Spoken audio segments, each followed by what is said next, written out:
The chip war is a fight to control the future. The US wants to deny China the upper hand, but Washington is losing ground to Beijing in another battleground. That's currency. Countries across the world are ditching the US dollar. Tonight, we want to tell you about how it's playing out in West Asia. Iraq has become the latest country to dump the US dollar. Iraqis are now banned from dealing in the greenback. The announcement was made last week. Iraq's Interior Ministry issued a statement. It was a message for all citizens of Iraq. Listen to this. The dinar is the national currency in Iraq. Your commitment to transact in it instead of foreign currencies boosts the country's sovereignty and economy. So currency has now become a matter of nationalism. But why were Iraqis relying on the dollar in the first place? Well, this is a trend that dates back to the 1990s. It began with the Gulf War in 1991. It was followed by UN sanctions.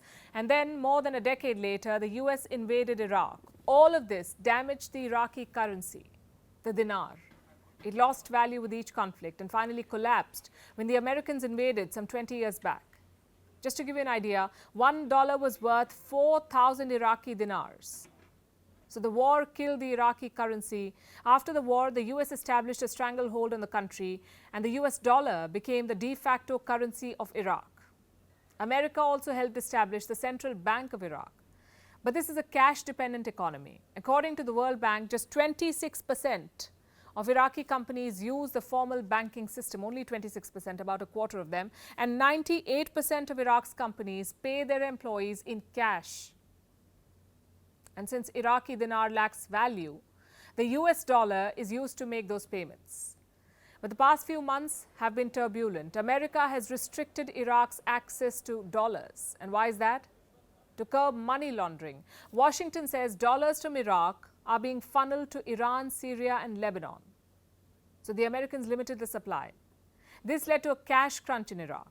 With fewer dollars to go around, the Iraqi dinar lost more value. Suddenly, people of Iraq had fewer dollars to use, so they jacked up the price.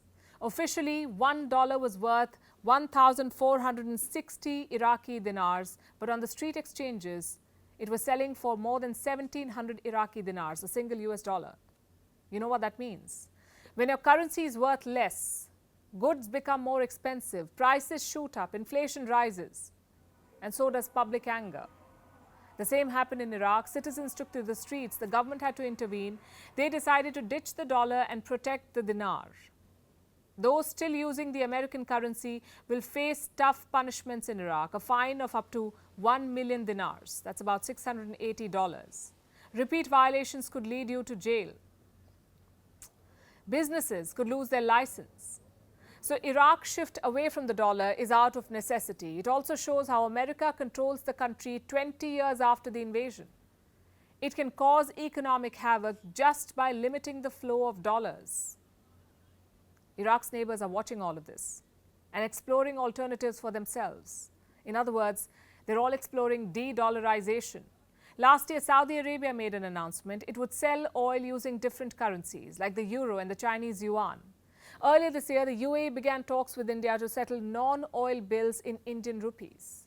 Since 2021, the UAE has been part of a pilot project too, a project run by the Swiss Bank for International Settlements.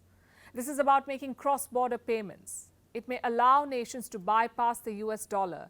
Thailand and China are also part of this project. Long story short, every country worth its salt is looking for alternatives, and the writing is on the wall for the US dollar. It is losing ground.